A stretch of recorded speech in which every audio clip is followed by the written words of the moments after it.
Hello and welcome to this month's edition of Danville in Focus. I'm your host, Mark Aaron, Multimedia Design Manager for the City of Danville. Today we're out on Eagle Springs Road in the eastern side of the city for a ribbon cutting ceremony with Danville Utilities for their third delivery point.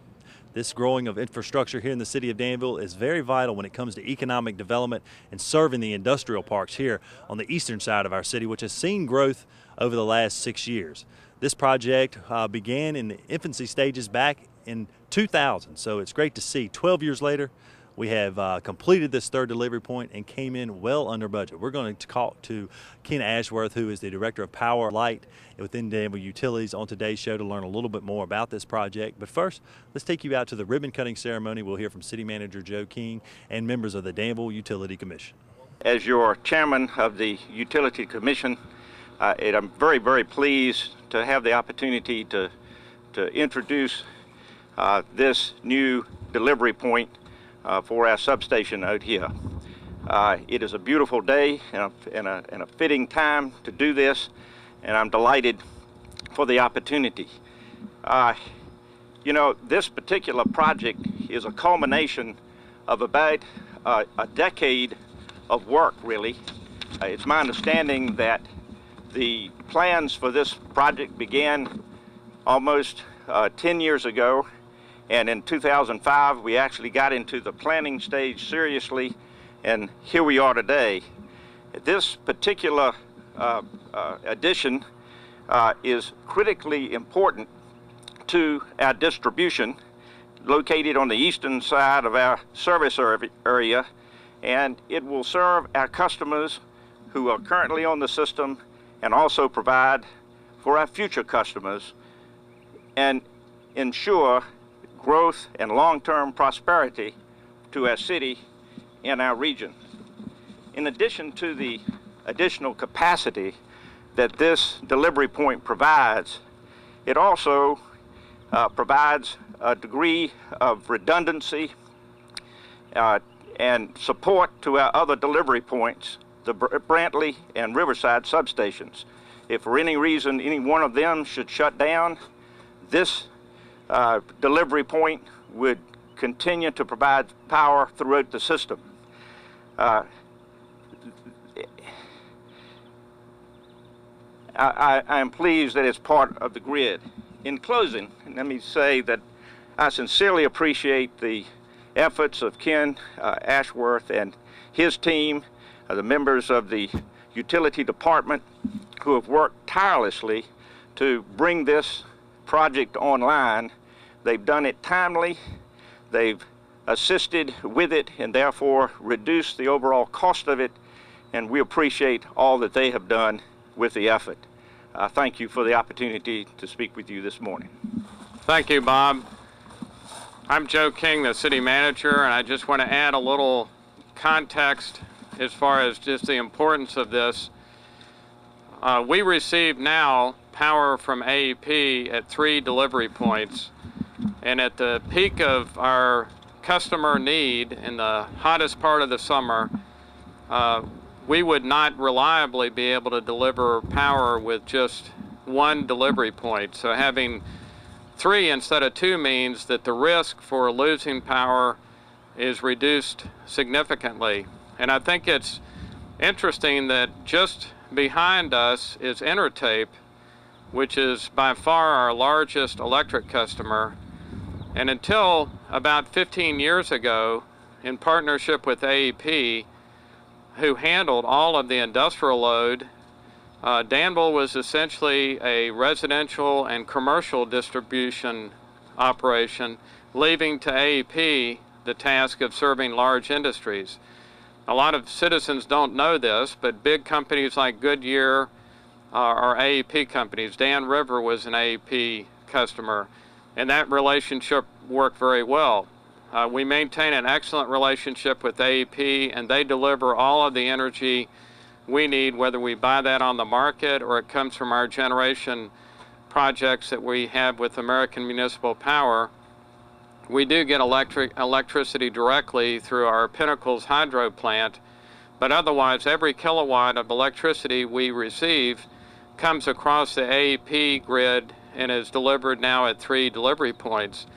What this does in conjunction with the very important transmission projects that we've built with the support of the City Council and the direction of the Utility Commission over the last decade means that we have not only the ability to deliver the kinds of loads that new modern industry is going to need, but we can do that reliably, which is very critical to those industries.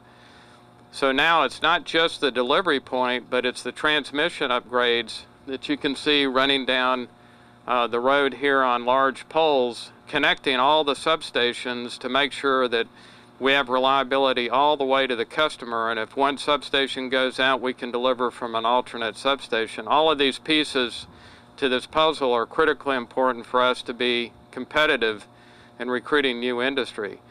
Now, Intertape is a 10 plus or minus megawatt load. Our outstanding economic development partnership with the state and the county has us interacting with customers that potentially need twice or three times that amount, and we simply could not serve them without this delivery point and the transmission system that connects this substation and the other three delivery points with all the network of substations.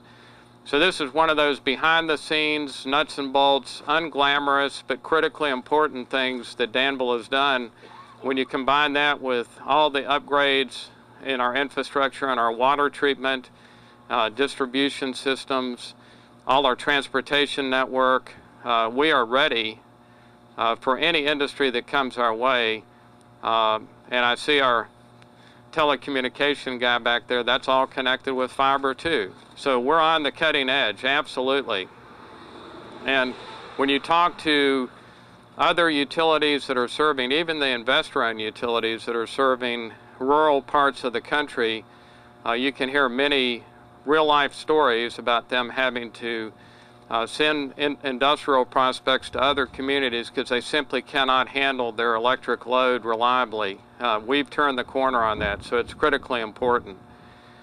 We're going to cut the ribbon and then ask Ken Ashworth to answer any questions from the media, whether sort of high-level questions or very detailed questions about how all this fits together. And so we can respect everybody's time, we'll go through the ceremony of cutting the ribbon.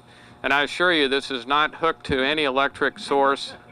The energy's been flowing reliably for a couple of months, actually. This is purely symbolic, but I think it's important. 3. 1, 2, 3.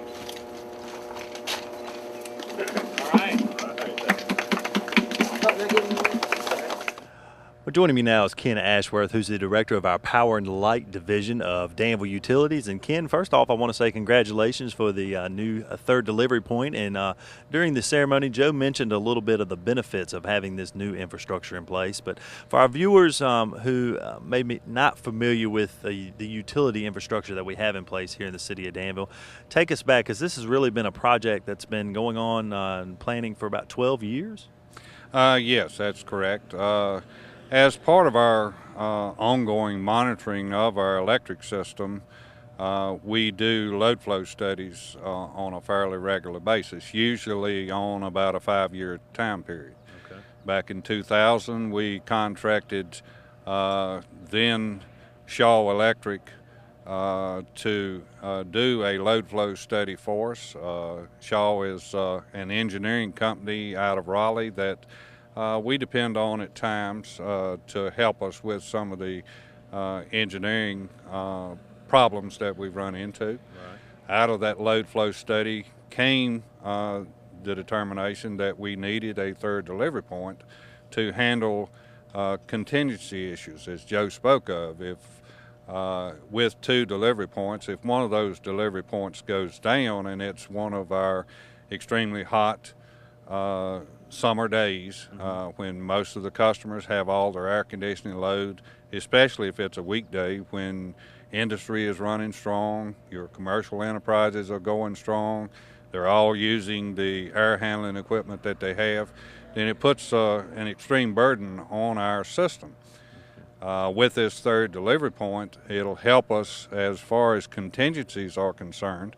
Up to this time, we have managed to function with 2 delivery points. So that gives us a certain amount of comfort in that if we lost one of those delivery points, now with 2 still in place, we'd be able to maintain our system throughout throughout those anomalies that you may run into from time to time. And this delivery point is located on the eastern edge of town. And of course, for our viewers at home, they're familiar with the industrial parks that have blossomed here on the eastern part of the city over the past 5 or 6 years. So did that play a role in why we needed a delivery point on the eastern part of the city?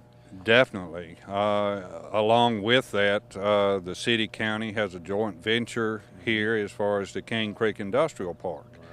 We had talked with multiple economic development prospects from time to time as far as locating in the King Creek Industrial Park, and without the benefit of this 3rd delivery point and the ensuing King Creek substation, a lot of what they needed for electric service was not available to them. That infrastructure build out was an integral part of us being prepared to serve the needs of the prospects that economic development brings our way. Right, and I'm sure that's one of the top 3 or 4 questions that these economic development prospects ask when they come to town. Do you have enough electricity to serve what we want to do? Yes, and how reliable is it? Absolutely.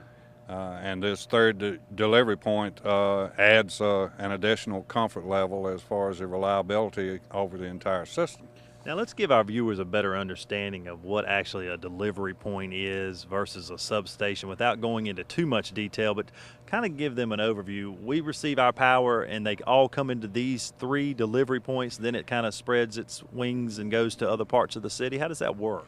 Mark, when we take a delivery point from AEP, the delivery voltage is 138,000 volts. We have, with this delivery point, we've got about a mile of 138 kV line built into this location.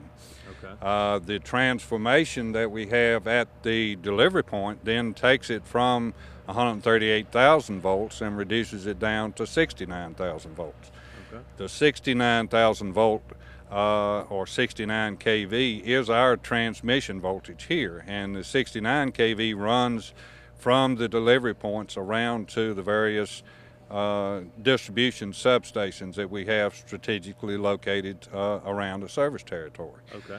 At the distribution substation, that 69,000 volts is then reduced down to 12,470 or 12 kV as we speak of it. All right. The 12 kV is the primary voltage that is on the pole lines that run throughout the area serving the residential and industrial load.